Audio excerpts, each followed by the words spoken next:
Well, we are back for 2024 Cool Times podcast, and we are so stoked for this year. Jen and I put a awesome guest list together for the year. We have amazing sponsorships, and they're still coming in. Yes, Jamison thank you Door guys. Company, VersaFoam, RideTech, Applied Fabricators, Vapor Armor. Who are we missing? I don't know. Well, thank you guys so much. Thank you to all our sponsors. This show in particular, Jamison Door Company and VersaFoam, you guys got our back on this episode.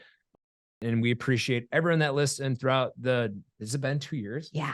Are we on year 3? This is year 3. Year 3 of the podcast. We kicked off the 2024 podcast with a performance mindset coach, Joe Jardine. And I encourage everybody to go back and listen to that episode because he has such good performance mindset tips just crushing 2024. So so let's start crushing it. And we are officially kicking off 2024 with my boy Peter Goffredo.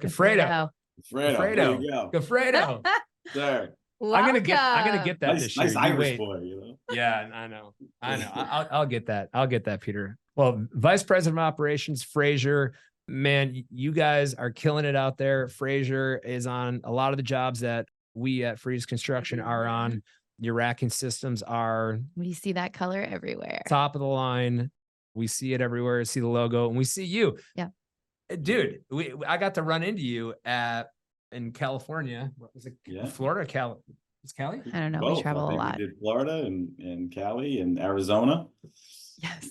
Yeah. We were there too. Yeah, we were everywhere. But I had a chance to actually have a cocktail with you and just chat for the first time ever. And we've been doing this, I feel like, in the industry forever. So it was really good to get to know you. And then I'm like, dude, Peter, you need to get on this podcast, man. Yes, you got an awesome story. Your company's awesome. Let's chat. Yeah. And here we are. Here we are. So Peter, tell us a little about yourself. Tell our listeners. Tell us about yourself, my guy. Sure. So Peter Goffredo, as you said, and I'm a material handling lifer, an official rack geek. Okay, so I get the biggest kick out of what I do for a living every day, and it doesn't mean it's rainbows and lollipop forests or anything like that. Right. There's especially in operations, right? There's a fire every day, right? Of course. So I run around putting those out with a great staff and a great project management team, engineering team, and et cetera. But the industry is so unique, right? And Frazier is in all of it. Frazier, 75 years ago, Don Frazier started this company in his garage, rather, making racking out of light gauge pipe, and the industry has just grown into this massive, important part of our everyday society, right? I mean, oh yeah, sure. Who said supply chain before the pandemic? No one knew what that was. I know, no one. Right? I mean, it was it put us on the map, right? You'd go into a bar and meet somebody, hey, what do you do? And you sort of roll your eyes and say, oh God, how do I explain rack, and who cares? Nobody cares. You go to the supermarket and there's food, right? And you order something online and it shows up. It's just when it doesn't show up and there's not any food, people started to go, what's going on? This supply chain's broken. How do we fix that? And, since COVID, that's just led to a huge explosion here, and we've doubled in size since 2019. Wow, that's amazing. Wow. And for when you're around 70 years and you've had pretty steady but precipitous growth, to have an explosion of doubling in 3 years, 4 years has really been something. And it's put a big strain, if you will, on our ability to get our hands on good people and retain good people, and all while servicing the market, because our exposure is so varied, right? We're in everything. Our biggest markets, food service, grocery, and cold storage, right? Which we're talking about today. Yep. And we're the heaviest ones in those markets because of the product we make, and we'll talk about that as we get going. But sure, those markets have exploded, and we've sort of rode the wave. Sure. That's such a challenge to double in size in that short amount of time. So I heard you say like finding the right people, which I think a lot of our listeners can relate to. I know we as business owners can also relate to that. Are there other challenges that kind of massive growth has, brought to Frazier? Absolutely. We have manufacturing facilities, 10 of them spread throughout US, 7 in the US, 2 in Mexico, 1 in Canada. Okay. So we have the ability to bring our product line from vast places to hit markets and be strategic and efficient with freight costs, et cetera.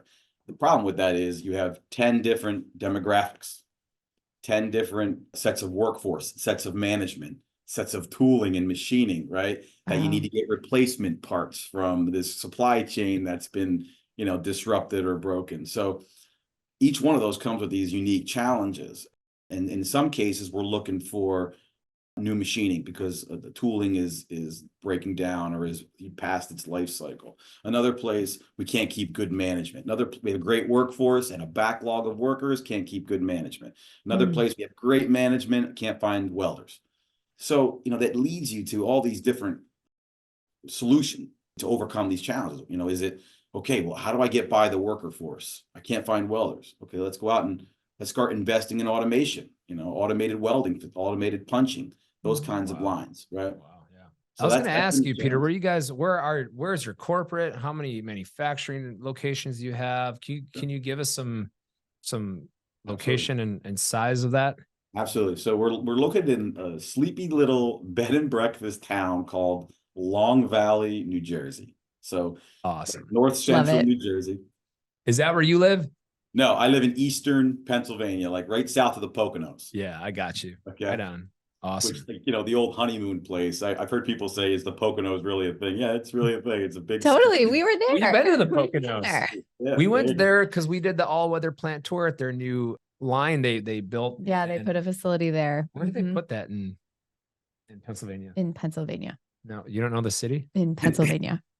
Anyways, yeah. Pennsylvania gets a bad rap sometimes, but it's a beautiful. We had a great time. Pennsylvania is ginormous, and it is a beautiful state, and we're doing a lot of work up there right now, and it's beautiful. It is. It's ginormous, and right, and it's got Philly on the east side. You have Pittsburgh on the west. But do you really claim Philly? I mean, do you?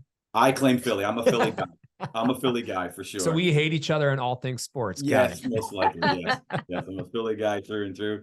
But Philly, Pittsburgh, totally opposite ends of the spectrum. And then, in the middle is Harrisburg, which is where our, state governments are. And then in between that, farms and lots of them, right? Yes.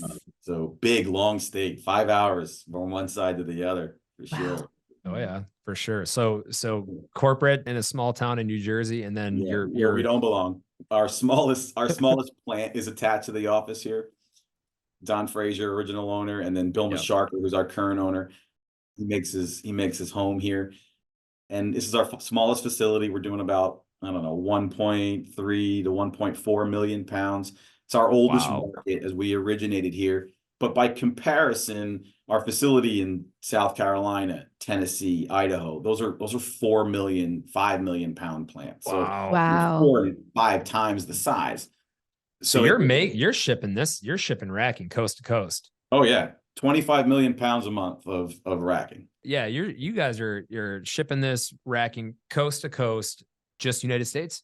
No, Canada, Mexico, the island chains, Alaska, Hawaii, and in our automated side of the company, right? So Frazier's kind of broken up, and we'll get into that in a second here, but we have our ASRS division. Okay. Mm-hmm. Our automated storage and retrieval systems, and then our standard products, our more traditional manual warehouse rackings. Got it. And I want to go international with those automated facilities. I think that's a part of the company that I have responsibility over. It's bigger than most of our competitors are in the standard product side of things. So it's a subsidiary company, but heck, it's a pretty big one. And those are the things you see me post on LinkedIn, all those pictures. Yeah. And absolutely. I'm so amazed by the stuff we can do, both design and implementation wise. So with the automation, are y'all responsible for all the controls within the racking for the automation where an auto pick comes and drops off a pallet? Are you guys doing the controls where once it hits that little conveyor in the rack, is it moving it and somehow counting it? So no, we're doing the steel support for all of that automation you just mentioned. Got it. And what kind of separates us is our ability to understand that dynamic, how those conveyor systems are working, how those sorters are working, how the cranes, how the software is going to deal with the product. We involve ourselves in throughput and SKU count and pick faces, all these material handling terms that, you know, integrators typically handle, which are handling all those controls, as you mentioned. But Frazier involves ourselves so much in that because again, so we got to separate ourselves somehow. And our product's one, but our knowledge on that is important because it'll help us design the right solution, right? A warehouse is filled up with racking, all dependent upon your product, how much it weighs, how fast it moves, its dimensions, its variety. How many different products do you have? You know, are you a supermarket with 3,000 items, or are you a bottled water supplier with 4 items, right? Sure. Interesting. So all of that, we design these solutions around how people are going to touch it. Unit, method, area. What's the area? What are you handling it with? And what's the unit that we're handling, right?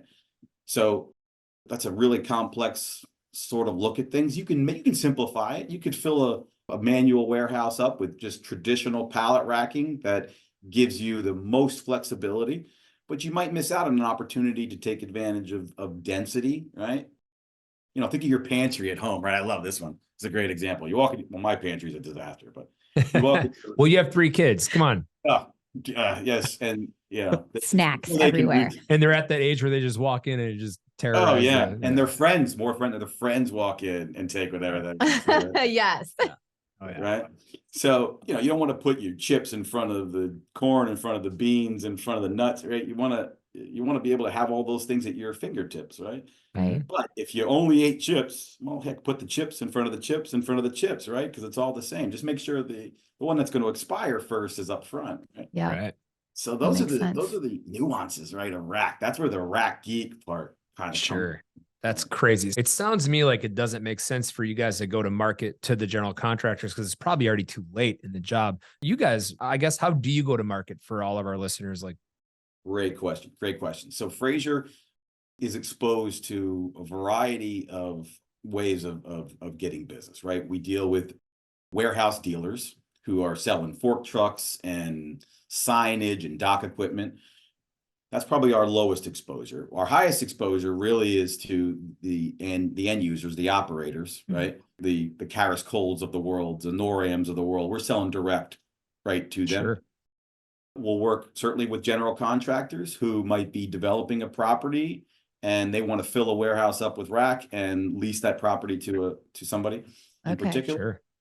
Or if it's those automated facilities, a lot of cases now end users are giving the responsibility over the rack supported building to the general contractor. Historically, it used to be they would give that to the integrator, so that the company doing the software and handling the cranes and the devices that are moving the pallets.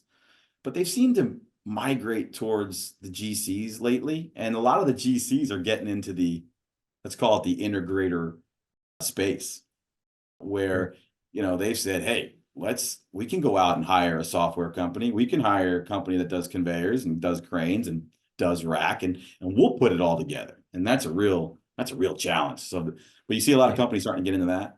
So we'll deal with them too. GCs, consultants, warehouse consultants who are doing the design of the rack layout, end users and dealers are our biggest points where rack comes from. Wow. How long have you been in this industry? Like, how long have you been with, did you start with Frazier? Like, tell us a little bit about that. Well, love to. So right out of college, I was, 21. I had a brother that was employed, or actually in the position that I'm in, and he's no longer with us. Actually lost him during COVID. Oh, I'm sorry. Sorry to say. Yeah. He had the COVID pneumonia in March of 21. And that was tough. I come from a big Italian family, real close. Our culture, our religion, we're Catholic. It's just a big get together every Sunday. Yeah. It was tough. He was a mentor of mine. He had left the industry in 2011 for some new opportunities. So I kind of remained. So I've been here since I'm 21 years old, but that was a mentor of mine for the first half of my career. And that's how I got in. I pestered him for a job. I graduated civil engineering, and I wanted to go work for like a Turner Construction, one of the bigger outfits that I Sure. and I teased him. I'm like, dude, what about let's get a job going here? Like, kid needs to make a few bucks. And he's like, call me, call Carlos, who's our president, Carlos Oliver. And I did, and I had known Carlos him. is a beauty, by the way. He is, right? He's a beauty. I don't know if if those shoes I can ever step into. He wears a double D number, a double E, whatever those size on the width. Yeah, So the wide foot. The wide foot. But I'm going to try to step into those shoes hopefully one day. He's the best. He's forgotten more about this business than most of us will know, and been great leadership for the company through this last 40 years he's been here. So yeah, and let me speak to that, because I have not shared more than 5 minutes of a conversation with that guy, but every time I see him, he comes up to me and says hi to me. Yeah, like we've been brothers from another mother for years, and that guy is just absolutely just always just shining light. Thank you. He loves a great leader too. Yeah, great leader. Yeah. He does. He loves. I know one of the questions we talked about, I saw was, what do you like about the cold storage industry? How does it different? It's, boy, what a little family, right? What a little big family it is. And I can look at it from, we're heavily into dry produce, dry goods. I'm into beverage. We're into retail goods, right? And each one of those markets has their own version of the GCCA or C, but they have something. Sure. Nothing is like the cold storage industry as far as these people that get together, and everybody's spouse, about their kids, about their business, what they have coming up, about their golf game, about what they like to do in the pool, right? I mean, it's and you get to really interact with the people in the industry. I mean, I remember when I first met you two or knew of you two, was you were giving a speech at SEBA. I think you were the chair, right? At Sure. one point? Yeah. I was chair. I was chairman. Oh, you are a has-been.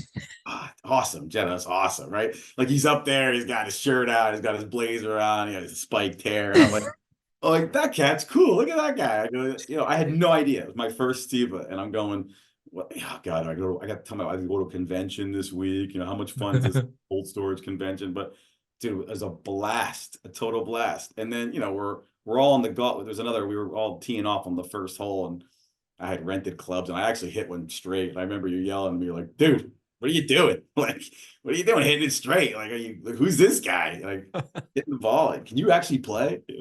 But what a great industry. It is a close-knit type of family in cold storage. We talk about it every day. Yeah. It's interesting to have you say that, because I feel like we have had that theme throughout since we've started this, talking to people about it. And I've always wondered, like, is that how other people feel about their industries? And I'm sure there are others like this one, but to hear you kind of say like, oh, we work in this one and this one, and this one, and there's nothing like it, like that, there is something, I don't know, special going on, I guess.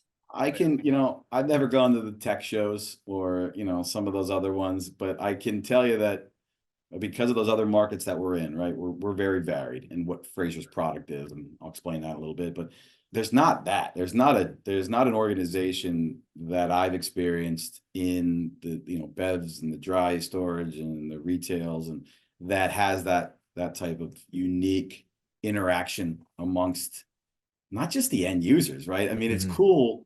I remember I was in the last one, I forget which one where it was really hot. Where was that? That was Arizona, right? Yeah, that was really hot. Yeah. Everyone quit after like 14 to 16 holes. They were like, we're done. So listen to this. So my wife, and I, our interaction's a lot like you two, right? She's outgoing. She likes to have a good time. She's a physical therapist, but she's certainly not a wallflower. Okay. A lot like myself. So, she's meeting everybody. We were out at that one, and we're out by the lazy river, and she got to be kind of buddies with Marco, Jeletovich. Oh yeah, Marco Jeletovich. Not become buddies with Marco. Well, I'm Marco, right? Of course. So they're they got everybody in the lazy river, and they're going around. I guess at one point Marco's meeting them at the corner with buckets of beers. Yeah. And she's like, Marco hit us again.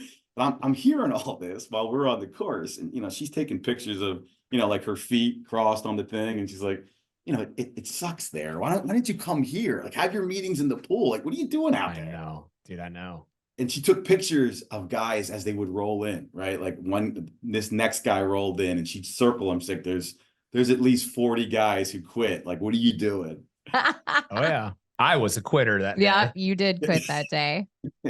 Well, we had an early dinner reservation and I wanted to make it because it was a fantastic Mexican restaurant. It was incredible. It was really good. You have a lot of work to do with your hair though, Vince, right? I mean, there's a lot that you do. That's not. It takes me roughly 20 to 25 minutes to get it done. You know what I mean? Like, no, being from New. I don't know what you mean. No, I don't. I have no idea. But I want to see a picture of you 20 years ago. All right. Because I bet you had some great flow. It wasn't bad. It was nice and flowy. It's just like it was here today, gone tomorrow kind of thing. I love it. I'm a nerd when it comes to this stuff and I love to learn this stuff. So, I talked about how you guys go to market, but how early in a project does Frazier have to get involved on a project? And a second question to that would be, when Frazier does get involved on a project, you have so many variables you guys have to choose from and ask questions. I mean, I'm assuming you got to know, how heavy is the product? How tall are we going? Is there an in-rack sprinkler system involved? Like, how deep are we going with these? Like this, very, very, very a lot for me right now to think about all this stuff you guys have to talk about. Yeah. No, great question. And the short answer is we get brought in at every stage of the life cycle. But in a lot of cases where, let's take NORAM. NORAM's a longtime Frazier customer. NORAM will come and say, hey, we're expanding in Lamar's, Iowa. Dodge City, Kansas. There you go. That was Freeze Construction's first project. Yes, it was. Let's go. There you go. Beautifully. Wall panels were beautifully done. I thought Dodge City, baby. They looked like they were lined in gold almost. Oh, they were. I even put some sparkles on them. Yeah, that's really nice. That's good thinking. It's good marketing. So they'll come and say, hey, we're expanding. Here's what we want to do. They're out trying to secure contracts too, right? Sure. Do they have an anchor tenant? Or are they going to build for general cold storage, right? Those are two big questions. And how varied is that tenant product offerings, right? So they came back with, we did a huge pallet mold system for us. So pallet mold, and some of the pictures that are rolling behind me, pallet mold is Frazier's version of a little automation. So we're taking advantage of density with a pallet mold, for example. There's one right there. Yeah. Okay. So as you can see, bottled water is deep as we can get it. Yeah. Okay. Short, no shelf life on bottled water, right? And it's limited varieties, right? You have bottles that are, 16-ounce bottles, 8-ounce bottles, those little shooter bottles, the big jugs. Those are all different SKUs, but for the most part, right, the 16 ouncer is the one that sells. So they'll come to us, tell us all about what they're going to store. We'll make a recommendation. For a place like NORAM, they bought that system. Why? Because they had this low SKU count. They weren't necessarily cycling that every day. Dry goods, you put something on the shelf in the morning, it's gone by lunch.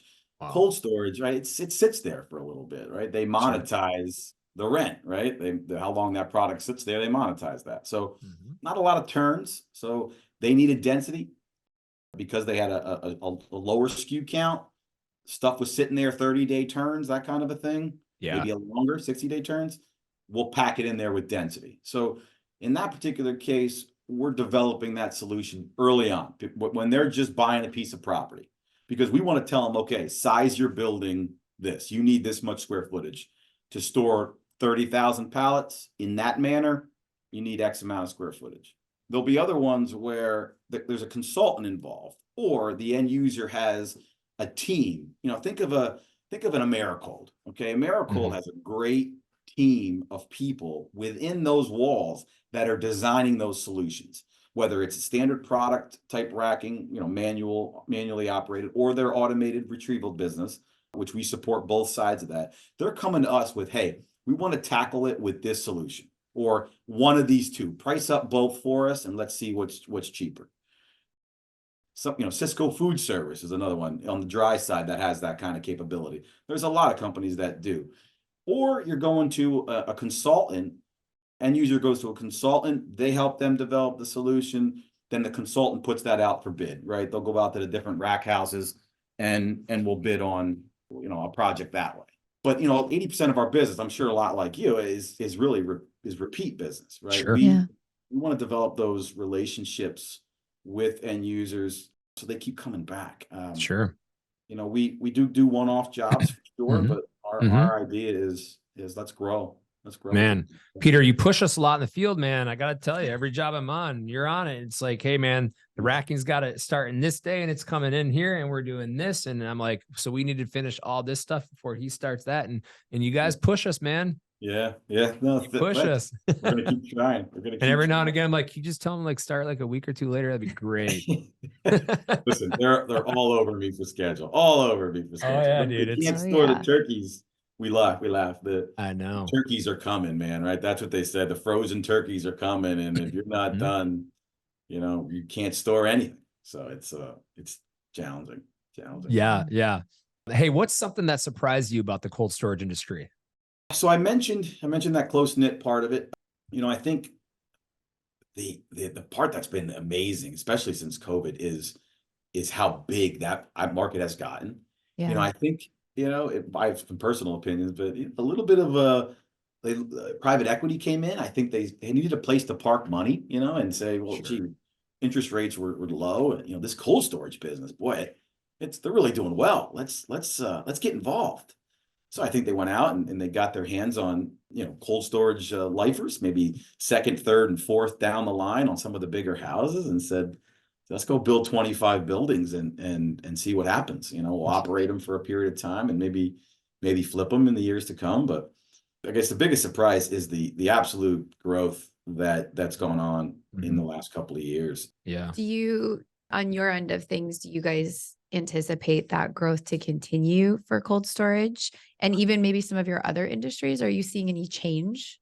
Yeah, it's great questions. We carried a healthy backlog into 24. So I think anything that goes on, this year going sideways or down will really be a 25 type realization. But Yep. I think the explosive part of the growth, I think we're past. It's much more steady at this point, a steady stream of business versus all these opportunities that we had in front of us, and us, Frazier's motto over 75 years, don't ever turn work away. Right. Never. Is that on your website? It'll be fine. Yeah, Is it's right there under Frazier, It's right? on ours. It's right under. That's ours too. We'll figure it out. Figure it out. Overbook, it'll be fine. But I mean, it's been a much more reasonable request. I think lead times for items have normalized to some degree. I think so many people were worried about the price of steel was fluctuating so crazy. They weren't sure if they could get rack. Fork trucks deliveries were out a year. They wanted to get the rack on order because we just don't want to have any delays. We were lucky though. That really never was a case for us. We never had any raw material issues. Ours was only ever can we produce as much as was in demand of our product? Well, that's shocking because you guys are a lot of steel. And there was a time in 2020 to 2021, didn't steel pricing go up? Bananas, doubled. Let me put that in its perspective. So ours is a structural product. The biggest difference between Frazier and the other rack company, we make a structural product out of merchant bar, structural channels, angles, flat bars, tube. If you walk into a Home Depot or a Costco or Lowe's, that's a roll formed product, right? It comes in a flat coil. They form that shape to give it its strength, right? And that's what's in the warehouse. Now, why buy roll form over structural or vice versa? Well, structural is totally geared towards abuse resistance. We're expecting someone on a fork truck to plow into it. Sure. And ours stands up to abuse much better than a roll form product. But think about the retail outlets like a Home Depot, a Lowe's, Costco. There's nobody running around on a forklift. There's a reach truck, right, at night or maybe later in the day that takes the vacuums on the top shelf, puts them on the ground so you guys can go pick one, right? Yeah. Nobody's beating that rack up. No need to buy structure. Versus, we do all of the Home Depot distribution centers. So we don't do the retail outlets, but we do their DCs. Why? Yeah. Because they're smashing into rack, right? Oh, yeah. So that's what our product is, structural bar. Wow. And when I started in 2001, steel was 21 cents a pound, okay? And in October of 2020, it was 36 cents. So let's say 15 cents in 18 years. Okay. Wow. And Yeah. October of 20. And then in February of 22, right when the war started in Ukraine, we peaked at about 65 and change. So, it went up, 30 cents in 18 months and went up 15 cents in 18 years, right? So it was crazy growth. Now, but what we never had was a disruption in supply. Right. We could get it. It just cost a lot. Just expensive. Now that roll form product I told you about, that coil, when that started to go up, that went up, that shot up 300% overnight. So the gap between structural product and roll form product is there's a gap between those two. Sure. There's a lot less steel that goes into roll form, a lot less fabrication cost that goes into that. The steel had changed so much, it brought roll form and structural almost on par for a period of time. So must have been great for you guys. Absolutely, there's part of the growth, right? Sure. So sure, that product you got the price of an F-250 for the price of a Ranger there for a right. Of course, things have normalized. Yeah, they have. And I was going to ask you, why buy from you versus your competition, but you already answered that. I don't even have to ask you. You killed it. I'm like, who do I send my PO to? I came prepared. I wasn't. Who do I send my PO to? Where do I press add to cart? I'm giving some thought to starting a Frazier podcast. I mean, I don't want to compete, but a little bit. But this is. Hey man, I was born for this, right? I was born to be on that stage. Like I want to be. I want to be chair of SEBA next. I want to be up there doing all this. Well, I know a guy. I know a guy who still serves on the past chairman's committee. So. Yeah. So we created a committee where all the past chairs now have, it's kind of like a little club, I call it. Okay. And it's a council. It's a council. I call it a club.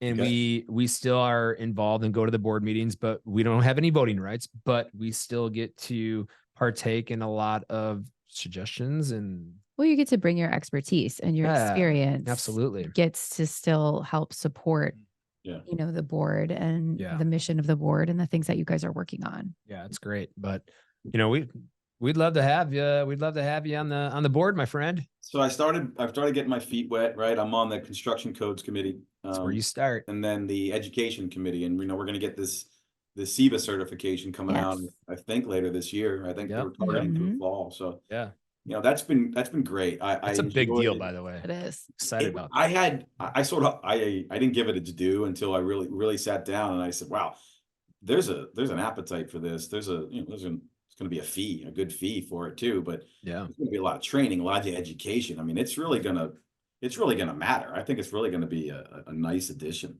Yeah. No, we need it. It's going to help everybody. So as a VP of operations, you probably attend a lot of conferences or trade shows, associations, or individuals at Frazier do. Yeah. Sure. What's your favorite?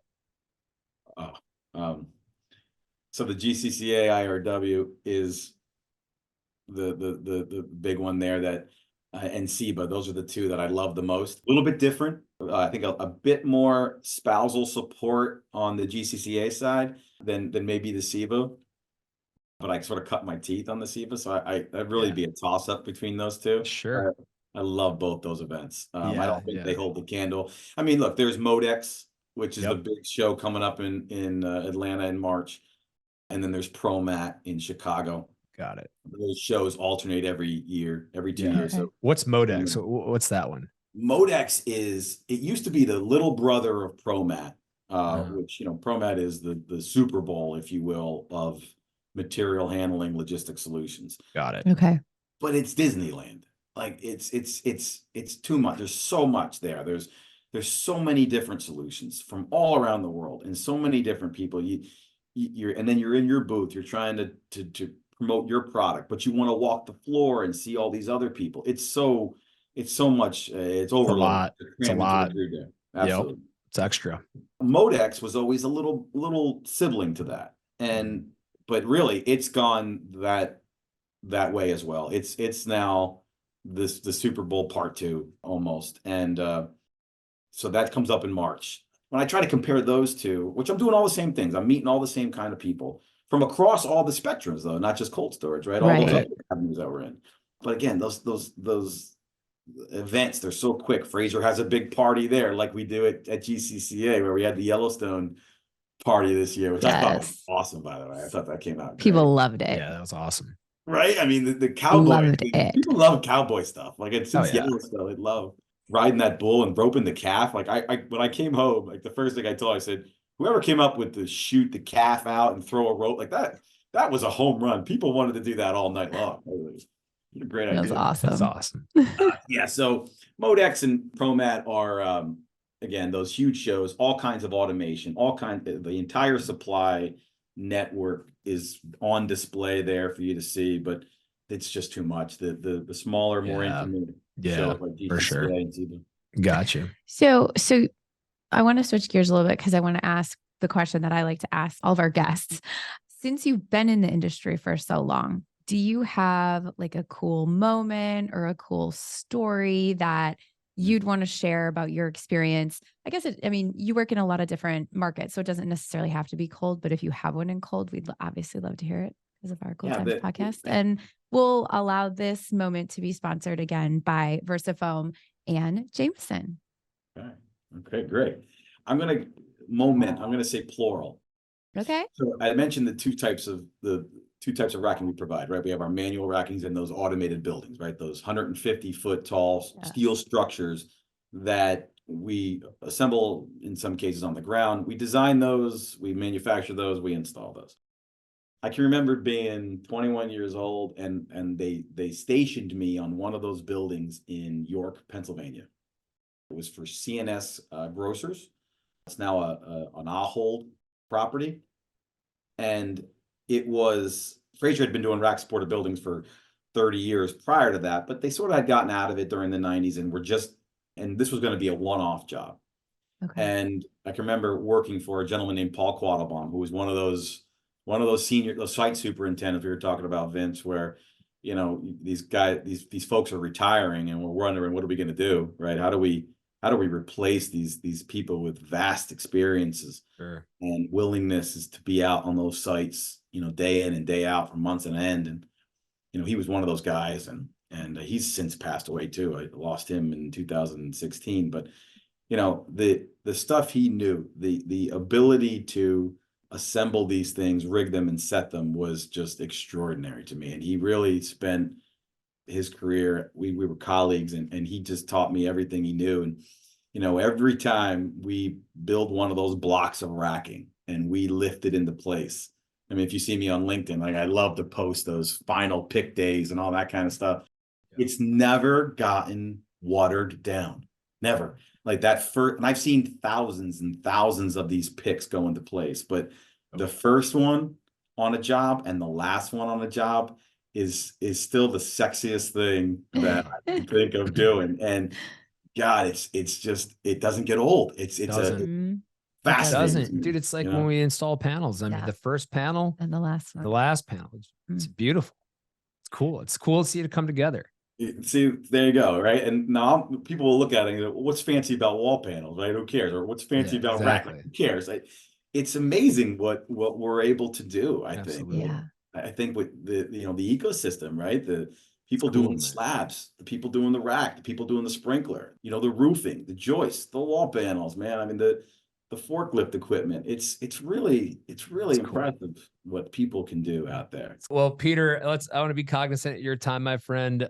Let me ask you how all of our wonderful listeners can find you. Mm-hmm. How do they buy from you? How do they find you? How do they connect with you? Where do they find more Frazier? More information? Mm-hmm. Absolutely. So we got in early on this one, www.frazier, FRAZIER.com. I like it. Hit that site and there we are, right? That's the way to find us. And we didn't have to put any numbers or any crazy dashes after it. We were early on in the internet game and I got love that. Just locked up. I love it. That's and they can find you on LinkedIn, right? Yeah. Yes, sir. I'm a big poster, but the company is as well. Awesome. So great. And we can't wait to publicize this. Thanks so much. Man, this is great. And before you go, I'm going to ask you some this or that questions. So you are not off the hook yet. Let's go. I'm ready. I'm going to ask you some fun questions. Okay.